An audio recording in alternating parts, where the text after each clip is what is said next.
Good morning students. आज के video में हम आपके साथ बहुत महत्वपूर्ण टॉपिक लेके आए हैं, विलियम का वाष्प दाब और उससे संबंधित राउट के नियम। तो देखिए यहाँ पर सबसे पहले अपन देखते हैं शुद्ध द्रव है, यानी कोई विलायक है शुद्ध अवस्था में, उसके वाष्प दाब की चर्चा करते हैं। तो देखिए, जब किसी भी द्रव को ऊर्जा मिलती है, चाहे ऊष्मा के रूप में या अन्य साधन के रूप में, तो जब ऊष्मा मिलती है तो उसके जो अणु होते हैं उनकी गतिज ऊर्जा क्या हो जाती है? बढ़ जाती है। तो अणुओं की गतिज ऊर्जा बढ़ने के कारण उसके जो अणु होते हैं अपनी सतह, द्रव की जो सतह है उससे बाहर निकलने का प्रयास करते हैं वाष्प की। इस क्रिया को हम वाष्पन कहते हैं। और ये जो वाष्प के अणु हैं, ये अगर आपस में टकराव होता है इनमें, तो ये टक्कर के कारण इनकी कुछ ऊर्जा क्या हो जाती है? नष्ट हो जाती है, जिसके कारण ये वाष्प के अणु ऊर्जा नष्ट होने के कारण, टकराव के कारण जब उनकी ऊर्जा नष्ट होती है तो कुछ अणु जो होते हैं फिर से द्रव की सतह पर आ जाते हैं। यानी यहाँ पर निकाय में दो विपरीत क्रियाएं यहाँ पर भी हो रही हैं। एक वाष्पन का प्रक्रम हो रहा है और दूसरा संघनन का। द्रव के अणुओं से वाष्प बना, वेपर्स का फॉर्मेशन हुआ, ये वाष्पन हुआ, वेपराइजेशन हुआ।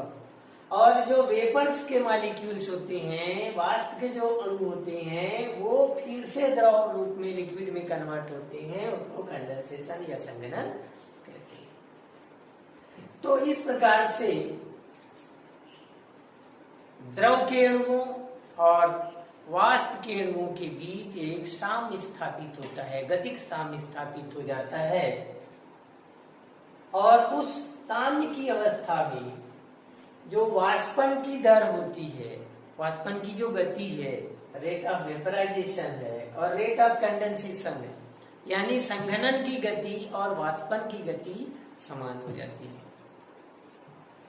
तो जब वाष्पन की गति और संघनन की गति समान हो जाती है, उस अवस्था में जो वाष्प के अणु होते हैं लिक्विड के सरफेस पर, द्रव की सतह पर दाब लगाते हैं और उसी दाब को हम वाष्प दाब कहते हैं। तो वाष्प दाब क्या है? साम्यावस्था में, जब साम्यावस्था मतलब जब वाष्पन की गति और संघनन की गति समान हो, उस स्थिति में जो वाष्प के अणु होते हैं द्रव की सतह पर जो दाब आरोपित करते हैं, उस दाब को हम उसका वाष्प दाब कहते हैं। क्लियर है वाष्प दाब? अब अपन देखते हैं वाष्प दाब से संबंधित हेनरी का नियम और राउल्ट के नियम को देखते हैं। तो हेनरी का नियम क्या कहता है कि जो वाष्प दाब है, शुद्ध अवस्था में अगर वाष्प दाब है तो वो उसका क्या है? आंशिक वाष्प दाब है। तो वाष्प दाब मोल प्रभाज के समानुपाती है, यानी मोल प्रभाज ज्यादा होगा तो वाष्प दाब भी अधिक होगा। तो पीबी यानी बी कोई कंपोनेंट है जिसका प्रेशर जो है, वेपर प्रेशर कितना है? बीबी है, और उस बी का मोल फ्रैक्शन XB है, और KH हेनरी नियतांक है, हेनरी कांस्टेंट। तो अगर यहाँ पर देखिए कि यदि हेनरी कांस्टेंट का मान शुद्ध अवस्था में घटक के वाष्प दाब के बराबर हो जाए, शुद्ध अवस्था में जैसे घटक यहाँ बी है, बी घटक का शुद्ध अवस्था में वाष्प दाब T0B है, तो अगर हेनरी नियतांक का मान शुद्ध अवस्था में उस घटक के वाष्प दाब के बराबर हो जाता है, तो उस स्थिति में हमारा फार्मूला बन जाता है कि घटक का वाष्प दाब बराबर शुद्ध अवस्था में घटक का वाष्प दाब गुणित उस घटक का मोल प्रभाज। यहाँ पर अगर दोनों हेनरी का फार्मूला और ये जो यहाँ पे फार्मूला आ गया KH की जगह पे अगर हम P0B यानी शुद्ध अवस्था में उसके वाष्प दाब का मान ले लेते हैं तो ये जो हेनरी का फार्मूला था अब ये यहाँ पे राउल्ट का फार्मूला बन गया। कहने का मतलब ये है कि जो राउल्ट का नियम है, क्या कहता है राउल्ट का नियम, कि जो आंशिक वाष्प दाब होता है उस घटक के मोल प्रभाज के समानुपाती होता है। तो जो राउल्ट का नियम है वो हेनरी के नियम का ही एक विशिष्ट रूप है। कैसा विशिष्ट रूप है? जब हेनरी नियतांक का मान शुद्ध अवस्था में उस घटक के वाष्प दाब के बराबर होता है तो उस स्थिति में हेनरी का नियम ही राउल्ट का नियम बन जाता है। अब यहाँ पर हमने इसको बताया शुद्ध विलायक का वाष्प दाब। अब यहाँ पर हम विलयन के वाष्प दाब की बात करते हैं। तो जैसे मान लीजिए वेपर प्रेशर ऑफ सॉल्यूशन की बात है तो ये यहाँ पे एक विलयन है। विलयन में घटक A मान लीजिए विलायक है और घटक B क्या है, विलयन। तो घटक A का आंशिक वाष्प दाब PA है, घटक A का आंशिक वाष्प दाब PA है और उस घटक A का मोल प्रभाज विलयन में कितना है, XA। तो राउल्ट का नियम क्या कहता है, फिर वही चीज आता है कि PA जो है आंशिक वाष्प दाब A का आंशिक दाब वाष्प दाब समानुपाती है A के मोल प्रभाज के, यानी PA is directly proportional to XA और समानुपातिक चिन्ह हटा के कांस्टेंट आ गया हमारा शुद्ध अवस्था में उस घटक का आंशिक वाष्प दाब। तो PA equal to PA not into XA पहला समीकरण बन गया। इसी प्रकार से यहाँ पर हम देखते हैं कंपोनेंट B जो कि मान लेते हैं मिले है तो उसका वाष्प दाब कितना है, PB और उस घटक का मोल प्रभाज जो B घटक है उसका मोल प्रभाज विलयन में कितना है, XB। तो सेम राउल्ट के नियम से PB will be proportional to XB यानी उसका आंशिक वाष्प दाब B के मोल प्रभाज के समानुपाती।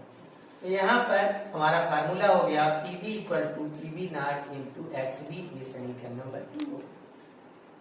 तो विलयन का कुल वाष्प दाब कितना होगा, तो विलयन का कुल वाष्प दाब होगा डाल्टन के आंशिक दाब के नियम से। क्या कहता है कि आंशिक दाबों का योगफल होगा विलयन का कुल वाष्प दाब। तो यहाँ पे P टोटल इक्वल टू होगा PA प्लस PB, जहाँ की PA और PB के वैल्यू समीकरण 1 और 2 में हमारे दिए हुए हैं।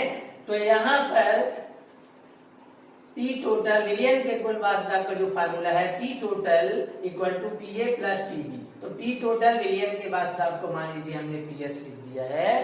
तो PA और PB की वैल्यू अगर हम समीकरण 1 और 2 से रखते हैं तो हमारा फार्मूला बन जाता है कितना, PS equal to PA not into XA plus PB not into XB।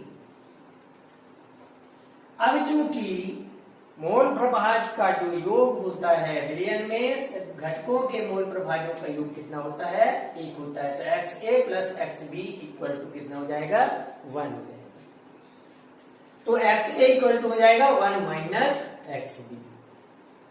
तो XA की वैल्यू को यहाँ पे अगर हम समीकरण 3 में यहाँ पे रखते हैं, ये यहाँ पे XA की वैल्यू अगर हम रख देते हैं तो हमारा फार्मूला ये आ जाता है PS equal to P not A into 1 minus XB plus P not B into XB। तो यहाँ पर इस ब्रैकेट को ओपन किए तो हमारा फार्मूला बन गया PS equal to P not A minus P not A into XB plus P not B into XB। और इसके बाद इस प्लस वाले को पहले यहाँ पे कर दिए और ये माइनस वाले को बाद में कर देते हैं। तो PS इक्वल टू हो जाता है हमारा P not A plus XB, यहाँ पर कॉमन ले लेते हैं तो XB इंटू हो जाएगा ब्रैकेट में P not B minus P not A। ये फार्मूला जो हमको बताता है कि विलयन का कुल वाष्प दाब कितना होगा। विलयन के कुल वाष्प दाब को अगर हमको निकालना होता है तो इस फार्मूले का प्रयोग किया जाता है। यहाँ पर ग्राफ में हमने देखिए कि विलयन के जो घटक हैं उन घटकों के मोल प्रभाज और वाष्प दाब के बीच यहाँ पर ग्राफ हमने बनाया हुआ। यहाँ पर घटक ए और घटक ए में घटक बी को मिलाना शुरू किया तो घटक बी के मोल फ्रैक्शंस क्या हो गए, बढ़ना शुरू हो गए। तो घटक बी का मोल फ्रैक्शन यहाँ पर 0 है और यहाँ पर घटक 1 है, मोल फ्रैक्शन 1 है। तो घटक बी को ए में जब मिलाते हैं तो घटक बी के मोल फ्रैक्शंस चूंकि बढ़ रहे हैं इसलिए घटक बी का आंशिक वाष्प दाब भी बढ़ रहा है। और विलयन में घटक ए का जो मोल प्रभाज है घटता जा रहा है जिससे उसका आंशिक वाष्प दाब भी घट रहा है। तो ये जो डॉटेड लाइन ग्राफ है ये दोनों घटकों के आंशिक दाबों को प्रदर्शित कर रहा है और ये कंप्लीट लाइन से जो प्रदर्शित ग्राफ है यह विलयन का संपूर्ण दाब प्रदर्शित करता है।